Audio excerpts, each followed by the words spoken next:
Welcome. এই ভিডিওতে আমরা R2R ল্যাডার ডিএসির কারেন্ট সুইচ মেথড সম্পর্কে আলোচনা করব। এর আগের ভিডিওতে আমরা R2R ল্যাডার ডিএসির ভোল্টেজ সুইচ মেথড দেখেছি। এবার সেই ভোল্টেজ সুইচ মেথডে যখনই কোনো সুইচিং অপারেশন হয়েছিল তখনই কারেন্ট স্পাইক দেখা যায়। তো সেই কারেন্ট স্পাইক আসাটা সার্কিটের পক্ষে ডিসঅ্যাডভান্টেজিয়াস। তো সেই ডিসঅ্যাডভান্টেজটাকে রিমুভ করবার জন্য R2R ল্যাডার ডিএসির কারেন্ট সুইচ মেথড এটা ব্যবহার করা হয়। তো এখানে দেখে নেওয়া যাক R2R ল্যাডার ডিএসির কারেন্ট সুইচ মেথডের যে সার্কিট, সেই সার্কিটটা R2R ল্যাডার ডিএসির ভোল্টেজ সুইচডের সার্কিটের থেকে কিছুটা আলাদা। তবে এখানেও যে রেজিস্ট্যান্স ব্যবহার করা হয় সেই রেজিস্ট্যান্সের ভ্যালু দুরকমই, একটা হচ্ছে R এবং আরেকটা হচ্ছে 2R। এই দুটো ভ্যালুর রেজিস্ট্যান্সই এখানে ব্যবহার করা হয়। এবার দেখে নেওয়া যাক আগের যে সার্কিট অর্থাৎ R2R ladder DAC current switch মেথডের যে সার্কিট, সেটা এই ভিডিওতে যেটা আমরা আলোচনা করব অর্থাৎ R2R ল্যাডার ডিএসির কারেন্ট সুইচের যে সার্কিট, এই সার্কিটটা এটা এর আগের ভিডিওতে আলোচনা করা R2R ল্যাডার ডিএসি ভোল্টেজ সুইচটার থেকে কিভাবে আলাদা। দেখো এখানে যে ডিজিটাল ইনপুট, সেই ইনপুট বিটগুলো হচ্ছে A1 A2 A3। সেইটা কোথায় কানেক্টেড আছে? সেইটা হচ্ছে যে inverting terminal of the operational অ্যাম্প্লিফায়ারের সঙ্গে কানেক্টেড আছে। কিন্তু R2R ল্যাডার ডিএসি যেটা ভোল্টেজ সুইচ মেথড ছিল, সেখানে কিন্তু এটা -V রেফারেন্স ভোল্টেজের সঙ্গে কানেক্টেড ছিল ডিজিটাল বিটগুলো। কিন্তু এখানে দেখো এই জায়গায় কিন্তু এখানে একটা যে অপারেশনাল অ্যাম্প্লিফায়ার তার যে ইনভার্টিং টার্মিনাল সেখানে কানেক্টেড আছে। অন্যদিকে ভোল্টেজ সুইচ মেথডে যে জায়গায় অপারেশনাল অ্যাম্প্লিফায়ার ছিল এখানে গ্রাউন্ড করা আছে। এই 2R রেজিস্ট্যান্সটা আগেরটির ক্ষেত্রে কিন্তু একটা অপারেশনাল অ্যাম্প্লিফায়ারের ইনভার্টিং টার্মিনালের সঙ্গে কানেক্টেড ছিল, কিন্তু কারেন্ট সুইচ মেথডে এই যে 2R রেজিস্ট্যান্সটা কিন্তু গ্রাউন্ডের সঙ্গে কানেক্টেড। আর আরেকটা পার্থক্য হচ্ছে এখানে দেখো ফাইনালি যে একটা 2R রেজিস্ট্যান্স ছিল ভোল্টেজ সুইচটার মেথডে, ফাইনাল যে একটা 2R রেজিস্ট্যান্স ছিল যেটা গ্রাউন্ডের সঙ্গে কানেক্টেড ছিল, তার পরিবর্তে কিন্তু এখানে একটা ভোল্টেজ ভি অ্যাপ্লাই করা হয়েছে। এটা কিন্তু গ্রাউন্ড করা নেই বা এখানে কোনো রেজিস্ট্যান্স 2R কিন্তু কানেক্ট করা নেই। তো এই কিছু পার্থক্য আমরা দেখতে পাচ্ছি R2R ladder DAC current switch মেথডে as compare to R2R ladder DAC voltage switch method. তবে এখানেও যে রেজিস্ট্যান্সগুলো ইউজ করা হয়েছে তাদের ভ্যালুগুলো হচ্ছে 2R, যেটা প্রত্যেকটা ব্রাঞ্চে 2R করে রেজিস্ট্যান্স ইউজ করা হয়েছে, এবং সেই রেজিস্ট্যান্সগুলো একটা সুইচের সঙ্গে কানেক্টেড, এবং এই সুইচটা দুটো পজিশনে থাকতে পারে। যদি ডিজিটাল ইনপুট বিটের ভ্যালু 1 হয় তাহলে এই সুইচটা কানেক্টেড হয়ে যাবে সেই ডিজিটাল ইনপুট বিটের সঙ্গে, আর যদি ডিজিটাল ইনপুট বিটের ভ্যালু লো হয় অর্থাৎ 0 হয় সেক্ষেত্রে এই সুইচটা গ্রাউন্ডের সঙ্গে কানেক্টেড হয়ে যাবে। তো এখানে আমরা একটা 3 বিট এরকম R2R ল্যাডার ডিএসি দেখিয়েছি।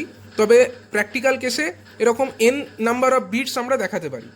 আমরা যদি এখানে আরও এরকম ব্রাঞ্চ দেখাতাম তাহলে আমরা n নাম্বার অফ ব্রাঞ্চ পর্যন্ত এটা আমরা দেখাতেই পারি। এবং এবার আমরা আসব এই সার্কিটের যে অপারেশনাল পার্ট, সেই পার্টে। তো দেখে নেওয়া যাক, এখানে আমরা দেখতে পাচ্ছি A1 A2 A3, এখানে এই তিনটে হচ্ছে ডিজিটাল ইনপুট বিট, যার মধ্যে A1 এটা হচ্ছে মোস্ট সিগনিফিক্যান্ট বিট এবং A3 এটা হচ্ছে লিস্ট সিগনিফিক্যান্ট বিট। দেখো এখানে যে ভোল্টেজটা কানেক্ট করা হয়েছে ভি, সেই ভোল্টেজের জন্য এই ব্রাঞ্চ বা এই লাইনের মধ্যে যে কারেন্ট যাচ্ছে সেই কারেন্টের পরিমাণ হচ্ছে capital I.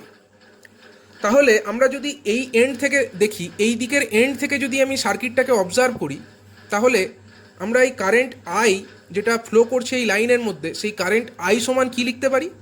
V, supply voltage V divided by R equivalent, যেখানে আর ইকুইভ্যালেন্ট হচ্ছে এই যে টোটাল যে পার্টটা, এই টোটাল পার্টের ইকুইভ্যালেন্ট যে রেজিস্ট্যান্স সেটাকেই আমরা আর ইকুইভ্যালেন্ট বলতে পারি। এবার যদি আমরা ভালো করে অ্যানালিসিস করি আমরা দেখতে পাবো যে আর ইকুইভ্যালেন্ট এটা ইজিক্যাল টু আর হচ্ছে, আর ইকুইভ্যালেন্ট ইজিক্যাল টু আর হচ্ছে। এটা কিভাবে হচ্ছে?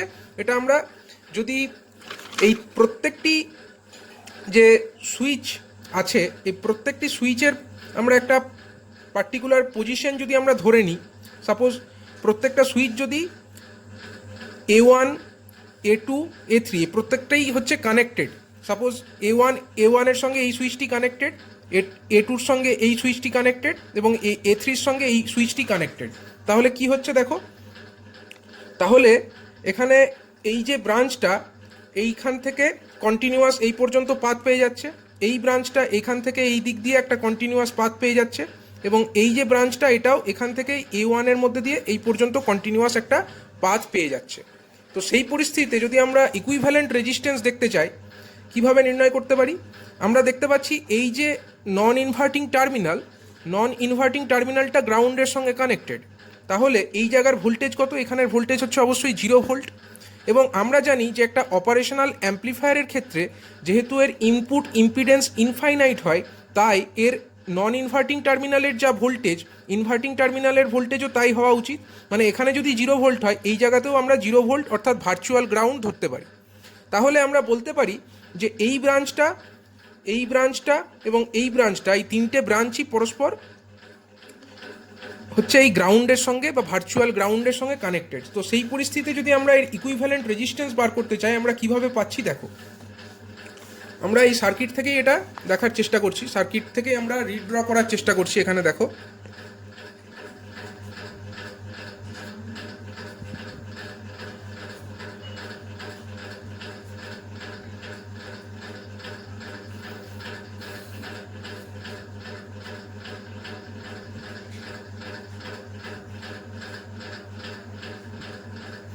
এটা হচ্ছে একটা ব্রাঞ্চ যেটাতে A3 কানেক্টেড, এই হচ্ছে সেই ব্রাঞ্চ যেটা হচ্ছে A2টা কানেক্টেড আছে এই ব্রাঞ্চটা, আর এই যে ব্রাঞ্চটা যেখানে A1 কানেক্টেড আছে সেটা হচ্ছে এই ব্রাঞ্চটা।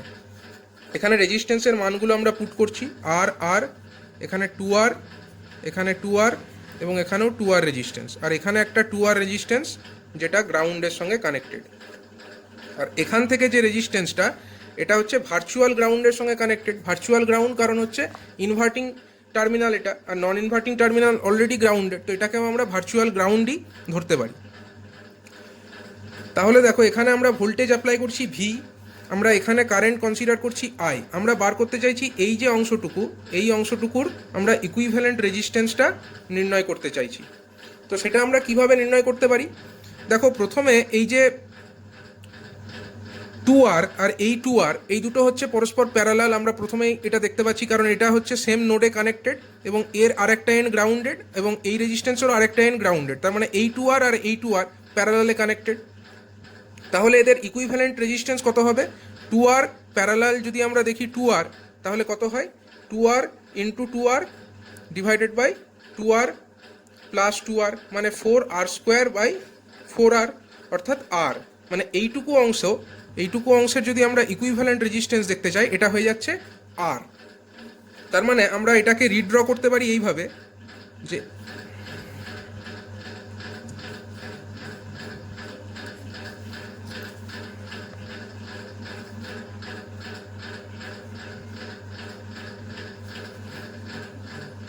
এখানে এই আরটা আমরা দেখাচ্ছি, এটা হচ্ছে প্রথম 2R এই ব্রাঞ্চটা, এই আরটা হচ্ছে এই আর, এটা থাকছে এখানে, এই 2Rটা এটাও অ্যাজ ইট ইজ থাকছে, তারপরে এই আরটা এটাও যেরকম ছিল সেরকমই থাকছে, খালি এই 2R আর এই 2R এর পরিবর্তে আমরা একটা সিঙ্গেল আরকে এরকম শো করছি।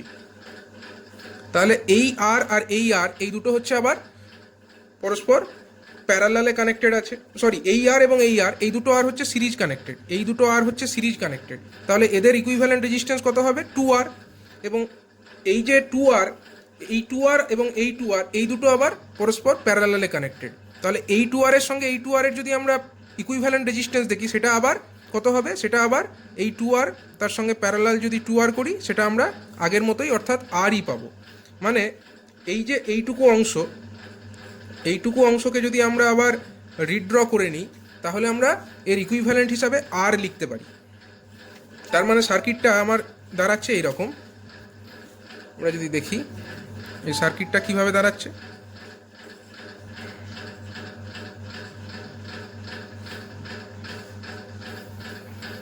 এখান থেকে এটা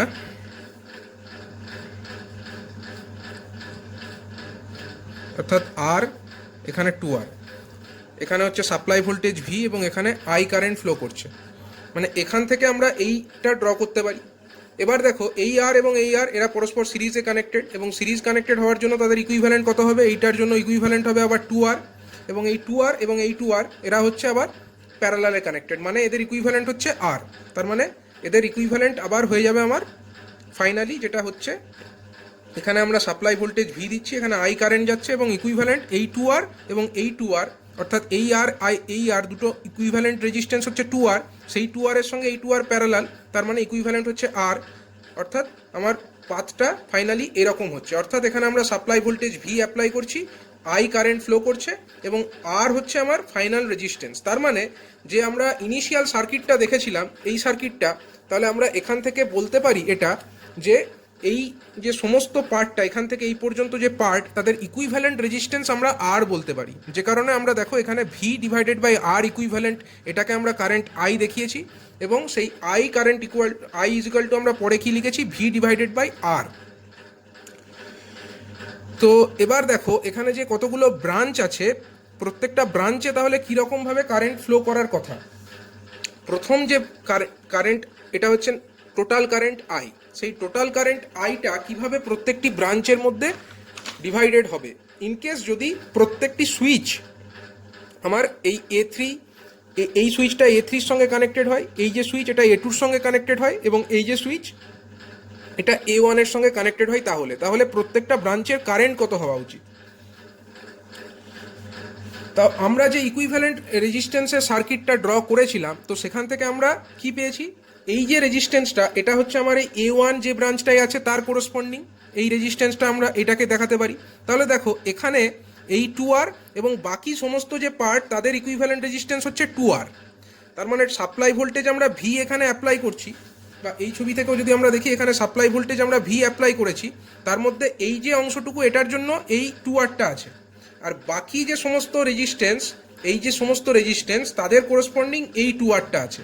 তার মানে এই যে কারেন্ট আই এখানে অ্যাপ্লাই করা হলো, সেই কারেন্টটা তাহলে এই 2r আর এই 2r এর মধ্যে সমান ভাগে বিভক্ত হবে। মানে এইখান দিয়ে কত কারেন্ট যাবে না, এই ব্রাঞ্চের মধ্যে দিয়ে I/2 কারেন্ট যাবে। তো দেখো যদি আমার এই সুইচটা এই পজিশনে থাকে, এই ব্রাঞ্চের কারেন্ট কত হবে না I/2 হবে। বাকি যে I/2 সেটা এইখান দিয়ে ফ্লো করবে, এই পাথে ফ্লো করবে, এবং এইখান পর্যন্ত আসবার পরে এই I/2 আবার দুটো ভাগে বিভক্ত হতে হবে।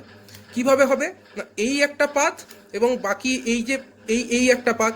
তাহলে এই পাথটা যদি আমরা দেখি, তো আমরা এই উপরের ছবিটা লক্ষ্য করি, এই পার্টের আমরা কারেন্ট অলরেডি পেয়ে গেছি I/2। এবার দেখো এইখান দিয়ে আমার I/2 কারেন্ট ফ্লো করছে। এবার এই যে I/2 এটা এই পর্যন্ত আসার পরে এর কাছে দুটো রাস্তা আছে, একটা হচ্ছে এই রাস্তাটা, এটা দিয়ে 2r রেজিস্ট্যান্স আছে, এবং এই আর একটা রাস্তা, এটাতেও 2r রেজিস্ট্যান্স আছে। আর এবং আর তাদের ইকুইভ্যালেন্ট হচ্ছে 2r, তাহলে এখানে একটা 2r আর এখানে একটা 2r। তাহলে এই যে I/2 কারেন্ট এই পর্যন্ত এলো, অর্থাৎ এই যে I/2 কারেন্ট এই পর্যন্ত এলো, এর কাছে দুটো রাস্তা, এই একটা রাস্তা আর বাকি এইখান দিয়ে আরেকটা রাস্তা। তাহলে এই পথে কত কারেন্ট আসবে, অর্ধেক কারেন্ট। I/2 এর অর্ধেক কত হয় না I/4 হয়। তো তার জন্য আমরা এই ব্রাঞ্চে কারেন্ট দেখিয়েছি I/4, এবং বাকি যে I/4 সেইটা আমার এই পথে ফ্লো করবে I/4, এবং এইখানে I/4 কারেন্ট আসবার পরে এর কাছে আবার দুটো রাস্তা, এই একটা 2r এবং এই দিকে আর একটা 2r। তো যেহেতু দুটো রেজিস্ট্যান্সই সমানভাবে কারেন্টটা বিভক্ত হয়ে যাবে। এই পথে কত কারেন্ট আসবে I/8, অর্থাৎ এইখানে এই পাথটাতে আমার উপরের ছবিতে দেখো এখানে আমরা I/8 কারেন্ট ফ্লো হতে দেখব। এখান দিয়ে যদি আমার I/4 হয়, তাহলে এখানে I/8 এবং এখানে বাকি I/8, মানে এই ব্রাঞ্চটাতে আমার I/8 কারেন্ট ফ্লো করবে। তো যে কারণে আমরা এরকমভাবে কারেন্টগুলোকে দেখিয়েছি, এই ব্রাঞ্চে I/2, এই ব্রাঞ্চে I/4, এই ব্রাঞ্চে I/8 কারেন্ট। এইভাবে কারেন্টগুলো ডিভাইডেড হয়ে যাবে, এবং এইখানে যে টোটাল কারেন্টটা ফ্লো হবে ফাইনালি, এই জায়গায় যে টোটাল কারেন্টটা ফ্লো হবে তাকে আমরা বলেছি I'। তো সেই I'-এর মান কত হবে না, এই ব্রাঞ্চে যেটা আসছে I/2 প্লাস এই ব্রাঞ্চে যেটা আসছে I/4 প্লাস এই ব্রাঞ্চে যেটা আসছে I/8, সেটাই আমরা লিখেছি I' is equal to I/2 plus I/4 plus I/8।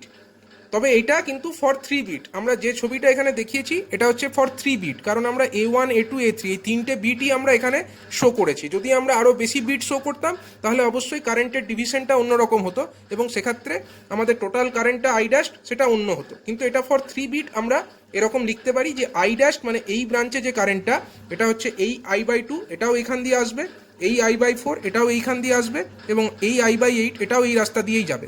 মানে total I dash that will be is equal to I/2 plus I/4 plus I/8 for 3 bit.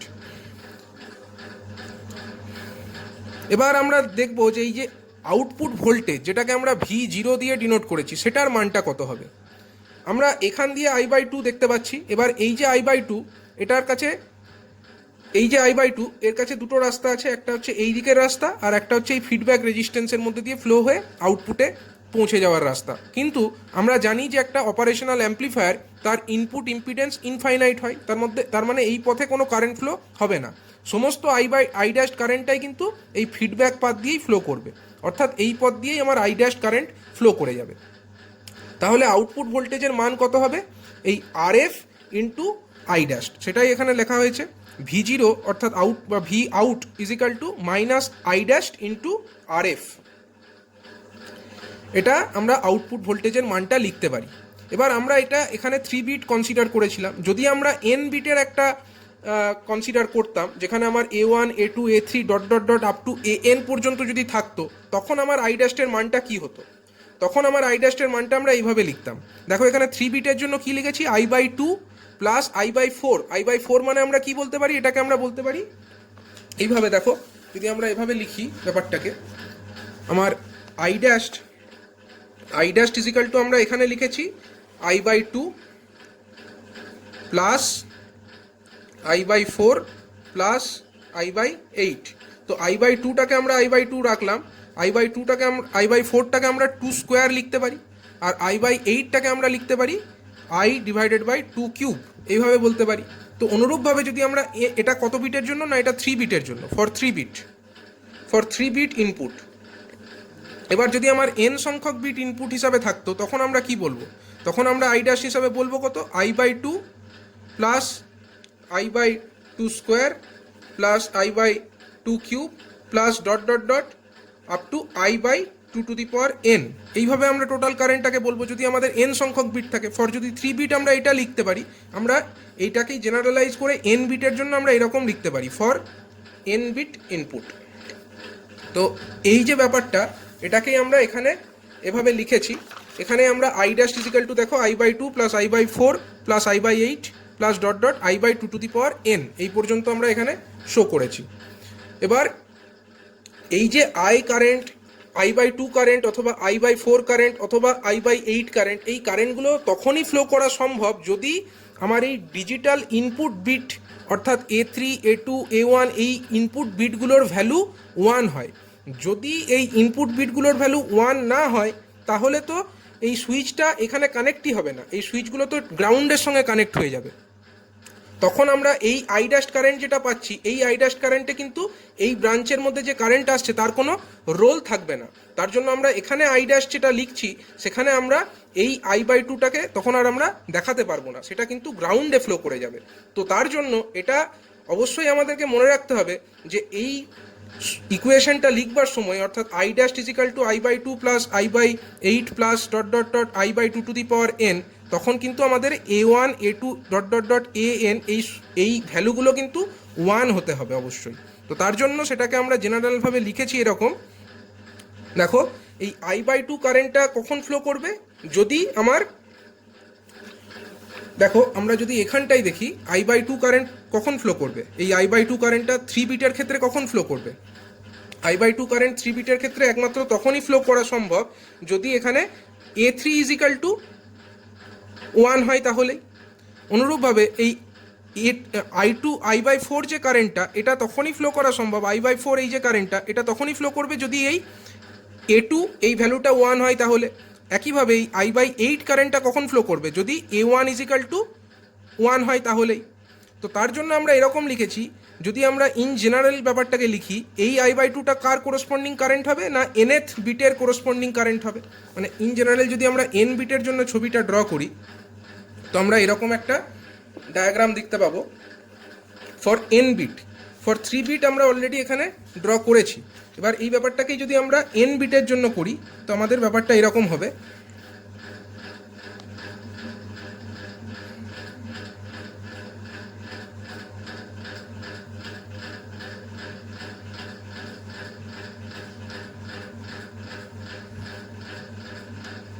এটা হচ্ছে আমার 2R, এটা হচ্ছে গ্রাউন্ড, আর এটা হচ্ছে nth বিট।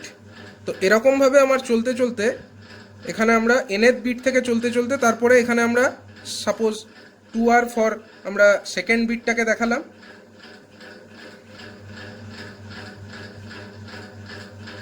সাপোজ এখানে আমাদের A2 আছে, অ্যান্ড তারপরের যে ব্রাঞ্চ সাপোজ সেখানে আমাদের A1 আছে, এবং এই পাথগুলো আমার কানেক্টেড হয়ে যাবে কার সাথে না, এই পাথটা কানেক্টেড হয়ে যাবে to the operational amplifier inverting terminal. এভাবে আমরা এটাকে যদি nth বিটের জন্য দেখি তাহলে আমার এই nth ব্রাঞ্চ যেটা আছে এই ব্রাঞ্চে কত কারেন্ট ফ্লো করবে, এটাতে আমার I/2 কারেন্ট ফ্লো করবে, এবং এই I/2 কারেন্ট কখন ফ্লো করবে, যদি আমার an এর ভ্যালু 1 হয় তাহলে। এবং এই ব্রাঞ্চে কত কারেন্ট ফ্লো করবে ফাইনালি, দেখো এটা হচ্ছে A1টা হচ্ছে করসপন্ডিং টু দ্য আমার মোস্ট সিগনিফিকেন্ট বিট, এবং সেই ব্রাঞ্চে কত কারেন্ট ফ্লো করেছে। যদি আমরা 3 বিট দেখেছিলাম, 3 বিটের ক্ষেত্রে এখানে I/2 কারেন্ট ফ্লো করেছিল। একদম যে আমার প্রথম এই দিক থেকে A1 মানে মোস্ট সিগনিফিকেন্ট বিটের করসপন্ডিং যে ব্রাঞ্চ, সেখানে 3 বিটের ক্ষেত্রে কত কারেন্ট ফ্লো হয়েছিল I/8, এবং তার পরের যে ব্রাঞ্চ মানে মোস্ট সিগনিফিকেন্টের পরের যে নেক্সট বিট তাতে কত কারেন্ট ফ্লো হয়েছিল I/4, মানে হচ্ছে I/2², এবং এখানে I/2³ যদি আমরা 3 বিট ইউজ করি তো তাহলে সেটাকেই যদি আমরা ইন জেনারেল লিখি তাহলে n বিটের ক্ষেত্রে আমরা কি লিখতে পারি, n বিটের ক্ষেত্রে এই যে ব্রাঞ্চটা এখানে আমরা লিখতে পারি I/2n কারেন্ট ফ্লো করবে, এবং এই যে তার পরের ব্রাঞ্চ সেটাতে কত কারেন্ট ফ্লো করবে না I/2n-1 এই পরিমাণ কারেন্ট ফ্লো করবে। তো সেটাকেই দেখো আমরা এভাবে এটাকে লিখেছি যে for n number of branch যদি থাকে তখন আমরা এই I/2 এই কারেন্টটা ফ্লো করার শর্ত হচ্ছে আমার an = 1 হতে হবে, তার জন্য এখানে আমরা an/2 লিখেছি।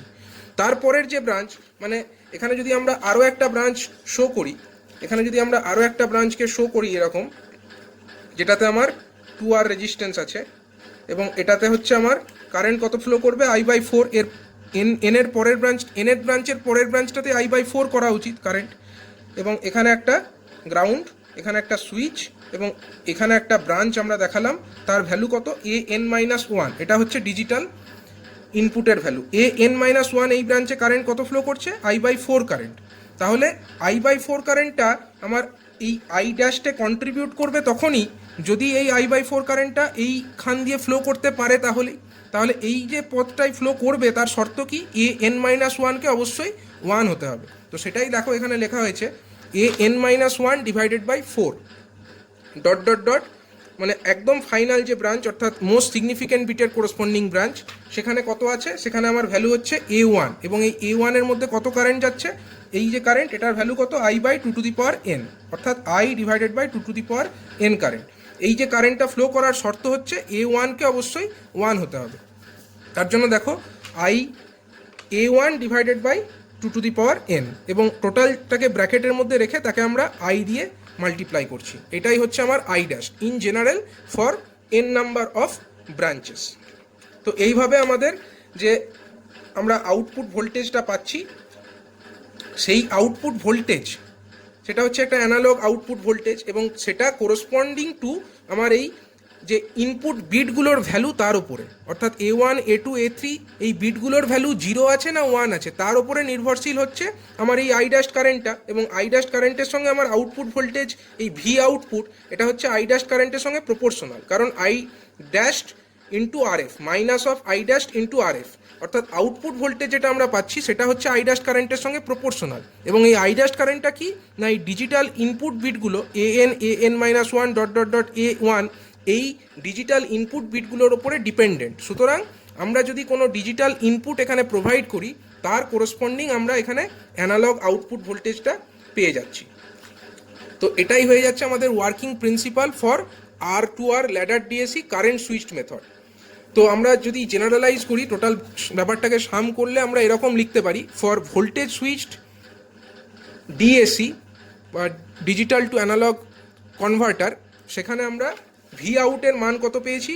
ভি আউটের মান পেয়েছিলাম A1 divided by 2 plus A2 divided by 2 square dot dot dot up to AN divided by 2 to the power n whole under bracket multiplied by VR, যেখানে VR ছিল আমার রেফারেন্স ভোল্টেজ। এটা আমরা পেয়েছিলাম ফর ভোল্টেজ সুইচড ডিএসির ক্ষেত্রে। এটা আমরা আগের ভিডিওতে অলরেডি ডিসকাস করেছি।